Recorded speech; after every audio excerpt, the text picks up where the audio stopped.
Peace, family. Welcome back to the channel. Um, this is where we break down real stories, unfiltered truths, and elevate Black culture through knowledge, history, and a little bit of necessary confrontation. Today, we're diving into something deep, y'all. Something that's been bubbling under the surface for years. Jay Z, Rock Nation, and the possibility that some of hip hop's biggest power players might have been playing a very different game all along. So, as you can see on the screen is a clip of Jay-Z filming with a ring phone at a Rock Brunch Nation footage. Now look at the clip right here. Jay-Z is filming like he's documenting something, almost like surveillance. Like that's not random, that's intentional. This ain't TMZ, this ain't coming from the inside. So you got to ask yourself, who is he filming for? Jay Z has always been seen as the godfather of modern hip hop, but what if he's been the culture vulture's quiet handler? What if he's been informing on the very streets and artists that made him? So let's take a look at this video. And as you can see, the ring.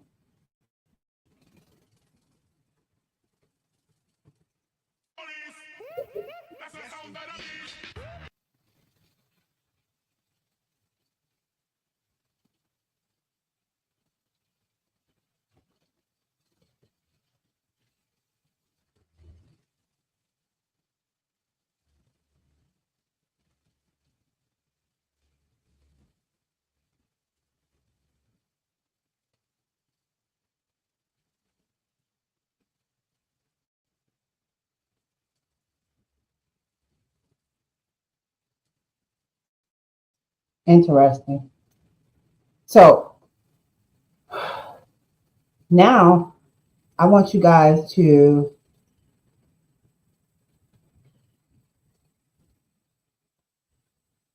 take a look at Desiree Perez.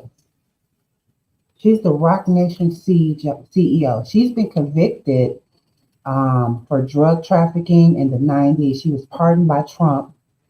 Um, and now she's under fire for allegations from her own daughter about abuse of power and control inside Rock Nation. Yet not a single rapper is speaking up. Not a single hip hop podcast, black podcast. Nobody is calling this out. Why is it that when regular artists get caught up, it's headlines, but when it's Jay Z and Rock Nation, it's radio silence? Interesting. So, next, I want to share a clip from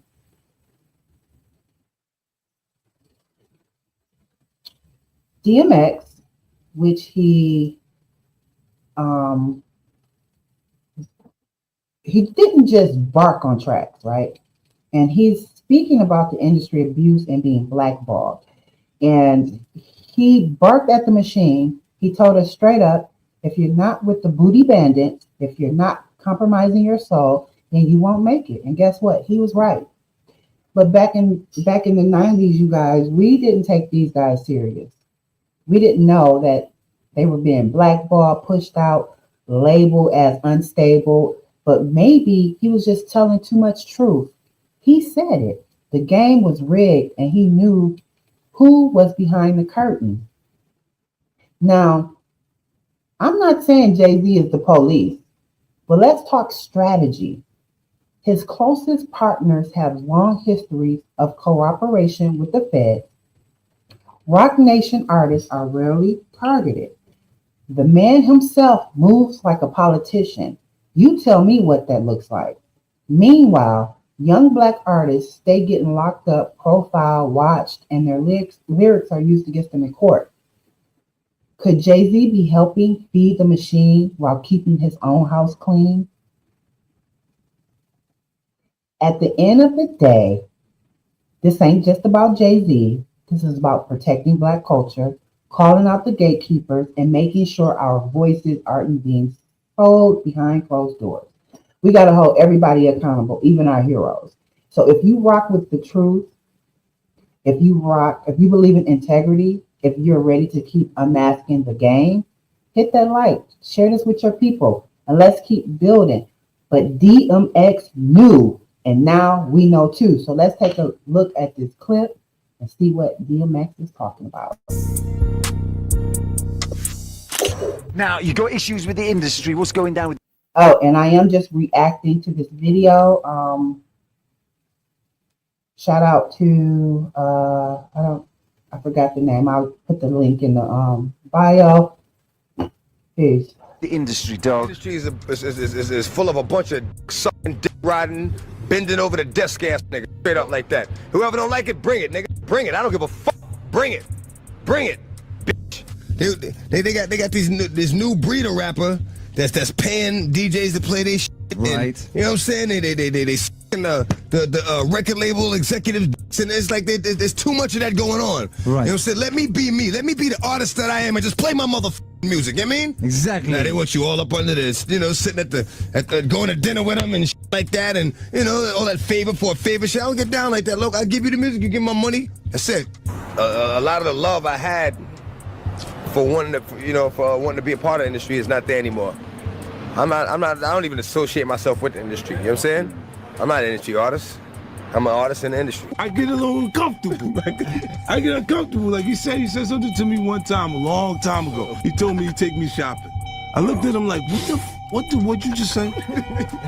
Let me move, man, before I do something. You're gonna make me mess up the wedding. Oh, that's a nice gesture. Let me get out of no, take me. That's what a guy says to a girl. Okay, let's start with this absolute bombshell. DMX wasn't just barking on tracks, y'all. He was barking out warnings, screaming the truth, years before anyone dared to listen. And guess who was listening quietly? 50 Cent. Oh yes, while the rest of the world laughed DMX off as paranoid or too deep in his struggles, 50 was actually paying attention to what this man was really saying. DMX wasn't just being dramatic when he called the music industry evil. He meant it. He said it was full of people ready to sell their souls. Folks bending over, sucking up, doing whatever it took just to climb a little higher. And honey, he wasn't speaking metaphorically. He told us straight up that he'd come face to face with the devil in the music industry. And that's how he knew God was real. Because he had to fight through hell to survive it. He never fit the mold. He made it very clear he wasn't part of that circle. He might have been in the industry, but it never owned him. And baby, that's why they could never control him. He didn't play the game. He flipped the board. And what did they do? They sold the company. They invited me into a house and they sold it. Yeah, I am mad. You know what I mean? All right, I'm mad. I feel betrayed, man, but it. You know what I mean? It's a business and I'm gonna carry it like a business.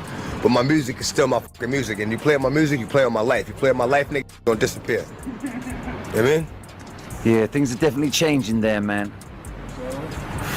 Yeah, they got a whole new staff now, so I gotta go in and see what's up, you know what I'm saying? And now, look around. Look at the lawsuits, the testimonies, the whispers that turned into screams, the shocking truths that are finally being exposed about Diddy. Yes, that Diddy. Suddenly, those things DMX used to say, they don't sound so wild anymore. In fact, they sound prophetic. He once turned down a deal with Diddy because his spirit told him something was off. Even when Diddy tried to circle back and offer double after Def Jam jumped in, DMX said nope because he'd already heard the rumors. He knew something shady was brewing behind the velvet curtains at Bad Boy Records. To my Puff, one thing I respect about him is that at least he told me to my face what he felt. He was like, his voice is too rough, he's not marketable.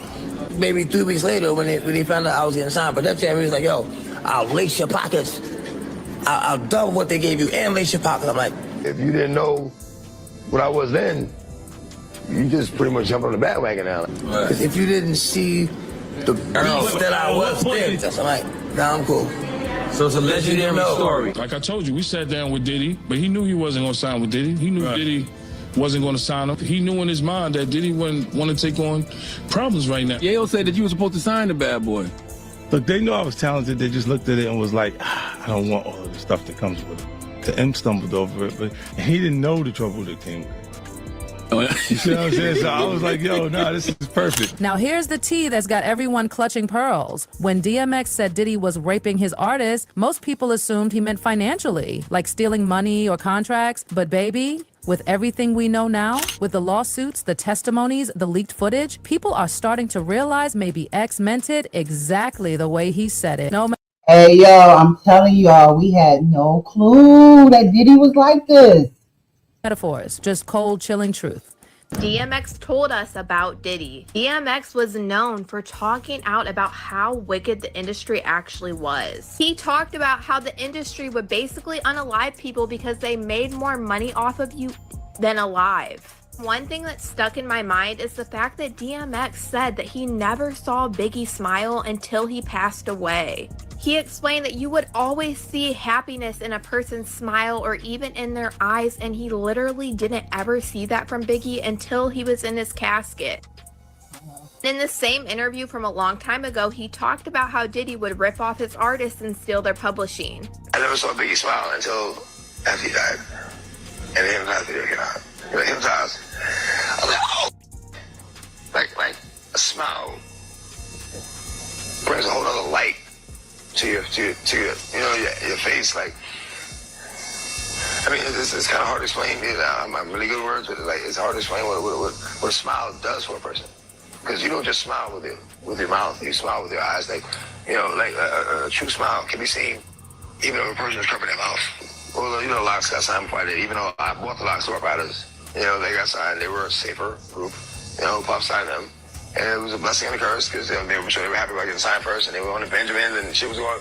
But then he made them jiggy and put them in suits and made them write lyrics for him and took all that publishing and like, damn. I'm glad I didn't, And this isn't the only thing that DMX talked about. He also talked about how there were people in the industry that basically wanted to take you out to dinner and stuff to get a hold of your music. And you cannot tell me that DMX was not talking about Diddy, because the first thing that I thought of is when 50 Cent said that Diddy asked to take him shopping. DMX even explained how some of these artists would sleep with music executives to get up in the industry. And now that we know how Diddy rolls and what he was doing with people's careers, I almost guarantee you the person that DMX was talking about was Diddy. DMX didn't just call out Diddy, he was calling out the whole toxic cesspool. He said new artists were doing unthinkable things just to get signed, and it had nothing to do with music.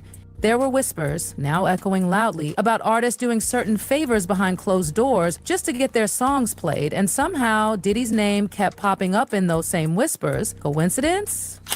We don't think so. When you think of it now, he was grooming us. It's kind of like you're signing boy band groups and girl band groups because you like one or two of them and you want to see who's gonna go. It's nothing to you but a tax write-off, but you're really searching for a butt the whole time. So he was looking for my butt, Chopper butt, everybody butt. It wasn't nothing about the music. Was like, yeah, I can, and it took off to be bigger than he ever expected it to be. But Puffy coming up, he was just signing a lot of boys. Usher, it was something he figured out, that R. Kelly figured out, that we can get them away from the parents. If we could get them alone, isolated, then we can get them. Once you get in a butt, it's like, you want us now. What you gonna say? I got video of me in your butt. Like, how can you ever make another record? You dig what I'm saying? DMX poured it all into a song called The Industry. And if you haven't listened to it, go do it now. He laid it bare. It's not about talent anymore. It's about playing the game. They wanted to dictate your every move, how you dress, how you talk, how you walk. If you didn't fall in line, you were done. But DMX, he didn't play by their rules. He said loud and clear, I'm not an industry artist, I'm an artist in the industry. And that's a big difference. Now in 2025, it's like the man saw it all coming. He warned us about the vultures, the predators, the people who'd sell your soul and call it a record deal. And he especially warned us about Diddy. And DMX wasn't alone in trying to expose this dark empire. Fucking right, I go to Diddy parties, which is where people like me step in.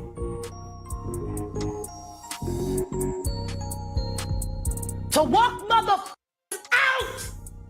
Cause ain't nobody stopping me when I come. Why would they talk about it? Who is there to go to? Who's gonna fucking help them? What HR department do you know of that works for any of these labels? Yeah. When have you ever heard of a sexual harassment suit being publicly acknowledged in the entertainment industry at all? Never. Not in entertainment. Tupac. Remember that one? That was. He was the only one. Yeah. You saw how that turned out. Yeah. No, guilty. That's why they do it. To make you an example. To remind you what they're willing to do to keep things the way they want them. It's intimidation. Can't go to the authorities. They're all bought and paid for. You could try to get a special prosecutor, but they'll just pay somebody to reassign him to another case. But instead of lifting him up, the world tore him down. They called him crazy, addicted, washed up. They threw his pain back in his face. Even in death, in 2021, the media couldn't help but label him as troubled. They couldn't give him the crown he deserved. They had to dirty it first. Yes, he battled demons. Yes, he had struggles with and the law, but let's be real, he was never accused of hurting women or children. No predatory skeletons in his closet, unlike some industry icons who still got handed awards, riches, and a spotlight even while their victims whispered in fear. And here's the kicker. Diddy might still walk away clean. And David Gelman, former prosecutor and a criminal defense attorney. David, welcome. Hey, Mike, good to be here.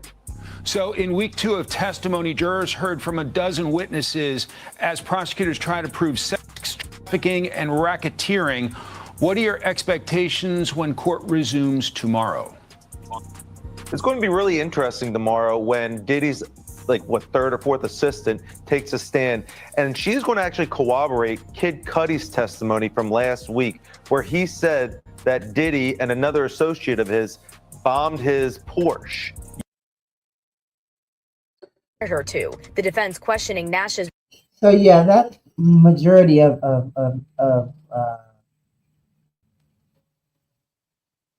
that's the majority of it for DMX. But yeah, tell me what you guys think. Do you think Jay-Z has been the informant all along? I mean, if you look at the video again,